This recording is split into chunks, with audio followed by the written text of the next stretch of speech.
5, 4, 3, 2, 1, 0.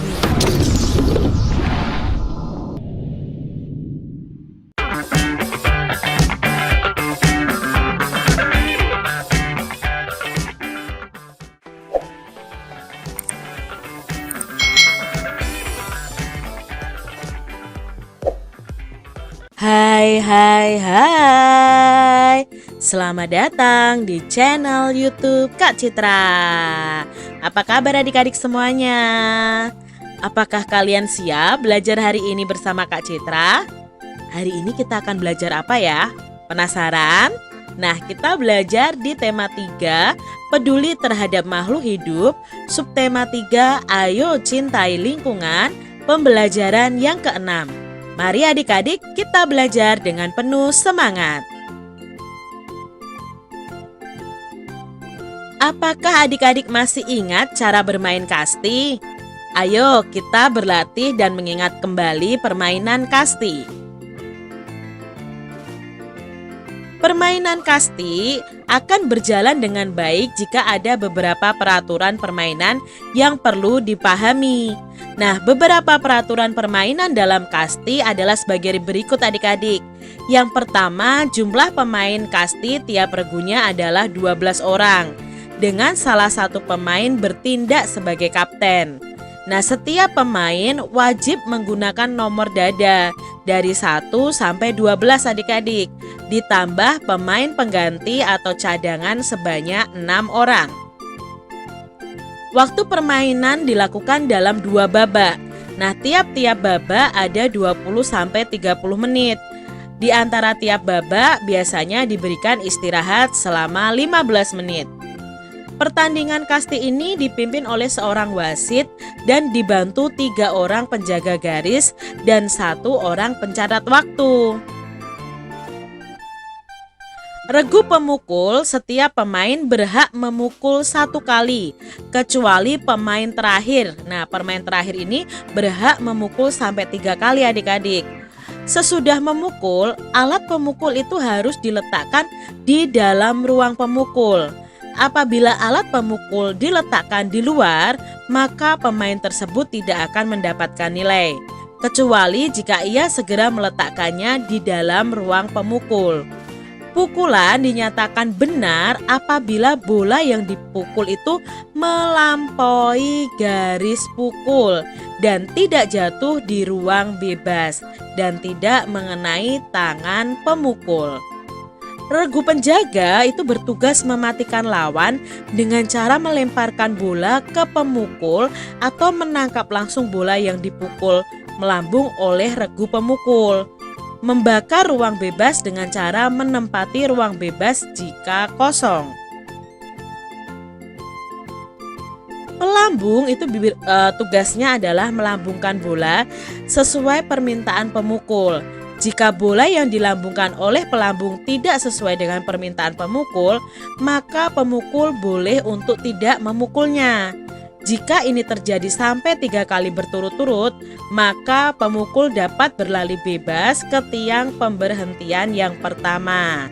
Nah, pergantian tempat antara regu pemukul dan regu penjaga itu terjadi apabila salah seorang regu pemukul itu terkena lemparan bola.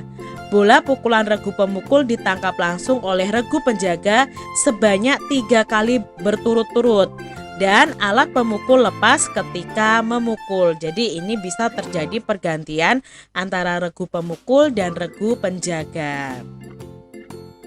Bagaimana cara memperoleh nilai dalam kasti? Nah, untuk memperoleh nilai dalam kasti, kita perhatikan di sini. 1. Nilai 0 itu diperoleh pemain yang pukulannya gagal. Pemain berhasil memukul bola kemudian lari ke pemberhentian 1, 2, dan 3 dan ruang bebas secara bertahap mendapat nilai 1. Pemain berhasil berlari melewati tiang-tiang pemberhentian dan kembali lagi ke ruang bebas atas pukulannya sendiri, maka mendapatkan nilai 2. Regu penjaga menangkap langsung bola lambung yang dipukul oleh regu pemukul, maka regu penjaga itu akan mendapatkan nilai 1. Nilai 3 didapat oleh regu penjaga jika dalam satu putaran permainan penjaga berhasil menangkap bola 3 kali, kemudian dilakukan pertukaran tempat. Lalu untuk memperoleh nilai berikutnya adalah regu yang mendapatkan nilai paling banyak itu dinyatakan sebagai pemenangnya.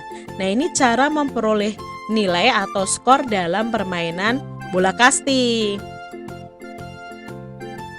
Bagaimana taktik bermain kasti supaya menang nih adik-adik? Nah, di sini Kak Citra sampaikan taktiknya. Yang pertama, pemukul harus memukul bola dengan keras agar lambungannya sukar dijangkau oleh penjaga dan dapat melampaui pos jaga atau base yang ada adik-adik. Nah, pelambung harus berusaha melambungkan bola dengan benar agar luput dari pukulan pemukul. Bola lemparan harus cepat, keras, dan sukar dipukul. Untuk penangkap harus bersiap menangkap bola yang luput dari pukulan pemukul. Nah, untuk penjaga harus selalu siap menangkap dan mengoper bola. Ini tadi beberapa taktik supaya menang dalam permainan bola kasti. Adik-adik, pada pembelajaran sebelumnya kamu telah membuat diagram Freyer tentang mencintai lingkungan pada pertemuan ya sebelumnya ya. Coba adik-adik kita simak kembali diagramnya. Nah, ini adalah diagram ayo mencintai lingkungan. Ada contoh kegiatan yang mencintai lingkungan dan ada beberapa contoh kegiatan yang tidak mencintai lingkungan. Nah, di sini contohnya ada membuang sampah pada tempatnya, melakukan kerja bakti membersihkan lingkungan, membuat bak penampungan sampah, menanam pohon di sekitar rumah, memisahkan sampah organik dan anorganik. Itu adalah contoh sikap mencintai lingkungan.